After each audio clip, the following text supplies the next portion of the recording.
Paul a dit « Tous les membres n'ont pas la même fonction » Romains 12, 4. Il est possible que par son esprit, le Seigneur attribue un don et confère à quelqu'un le ministère particulier de Mérari, de prendre soin des saints, de préserver l'unité de la communion des saints, de les aider dans leur responsabilité, d'entourer de soins le ministère des saints. D'autres peuvent être caractérisés par une charge spécifique en relation avec les principes de l'Assemblée. D'autres peuvent être conduits dans ce service qui est davantage en contact direct avec Dieu lui-même et en gardant à l'esprit l'importante réalité des personnes divines. Le danger est que nous commencions à faire de notre ministère quelque chose d'hermétique. Pour une compréhension mentale de la différence, imaginez simplement des moyens alternatifs de mettre en application cette vérité. Dessinez mentalement 3 carrés séparés, chacun étant isolé, et vous aurez ce qui correspond de temps à autre de nos jours à une très grande partie du caractère du service pour le Seigneur. Oh, ceci est mon travail, c'est ma part, c'est ma branche. Je suis appelé à être ceci, à faire cela. Vous avez votre travail, vous avez votre domaine spécifique, j'ai le mien. Continuez avec le vôtre, je m'occuperai du mien et qu'il n'y ait pas d'interaction entre nous. La rupture commence à ce moment-là. Je suis un évangéliste, non un docteur. Vous vous occupez de votre enseignement et moi de mon évangélisation. N'interférons pas l'un avec l'autre. Ceci est placer la responsabilité dans un compartiment hermétique et il en résulte toujours des pertes. Pouvez-vous me dire ce que Paul fut? Nous avons une large sélection dans laquelle nous pouvons choisir pasteur, docteur, évangéliste, apôtre, prophète. Chacun d'eux était vrai, mais vous devez tous les nommer pour obtenir la vérité. Et pourquoi? Car Paul fut le vase spécialement choisi pour la révélation de l'Église. Et donc, en étant ce vase, il doit être constitué de tout ce que représente l'Église, de chaque aspect. Il est apôtre, prophète, pasteur, docteur et évangéliste. L'Église est cela. Il n'est pas question de ce que vous et moi pouvons être, mais de ce que l'Église est. En dehors de l'Église, il n'existe rien de comparable à un ministère. Le ministère est l'Église en action, et elle œuvre dans différentes directions à travers ses membres.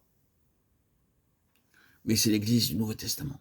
L'Église fonctionne par le moyen de quelques-uns dans l'évangélisation, par d'autres dans le domaine pastoral et de l'enseignement. Les hommes n'agissent pas comme étant en eux-mêmes, mais c'est l'Église qui travaille. Paul fut une expression intégrale de ce qu'est l'Église. Si vous divisez ces ministères, vous divisez le corps de Christ. Vous divisez Christ et vous rencontrez échec et faiblesse.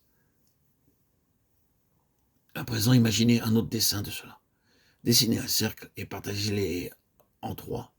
Vous avez 3 sections d'un cercle. Voilà Kehat, Gershom et Merari, cités dans le livre de Deutéronome au chapitre 3 et 4, dans un seul cercle, n'étant qu'un à l'intérieur de ce cercle. Ils ont leur propre aspect du service, mais il s'agit d'un seul ministère. La finalité, l'objectif est unique et dans l'Église qui est son corps, chaque chose doit être liée et interdépendante et ainsi elle s'accroît de l'accroissement de Dieu. Ce que le Seigneur nous dit dans cette méditation apporte une charge très solennelle et nous engage dans une très grande responsabilité, mais assurément nous donnera accès à un très grand privilège et honneur. La présentation des Lévites dans l'Ancien Testament est une illustration de l'Église qui est son corps, merveilleuse quoique voilée. Je ne pense pas que Kehat, Gershom et Merari aient du tout eu connaissance de cela. Ils ont simplement effectué ce qui leur a été demandé sans savoir. L'Éternel a dit à Moïse que cela devait être fait et à son tour celui-ci le leur demanda. Et ils l'exécutèrent. C'est la signification de ce que Paul dit lorsqu'il parle de ce mystère qui a été caché depuis des âges et des générations. Ils ont accompli dans une obéissance aveugle une chose qu'ils ne comprenaient pas. Mais vous et moi avons été conduits dans la signification des choses qu'ils ont réalisées. Nos yeux sont ouverts, le mystère n'est plus et nous sommes appelés à l'intendance de ce mystère. Il s'agit d'un appel béni, mais d'un appel responsable, d'un appel solennel. Oh, qu'aujourd'hui, frères et sœurs en Christ, vous et moi puissions trouver un ajustement à cela. La question est-ce au Seigneur lui-même que nous sommes consacrés ou à quelque chose de personnel? Le cœur des choses se trouve ici. C'est le Seigneur entièrement.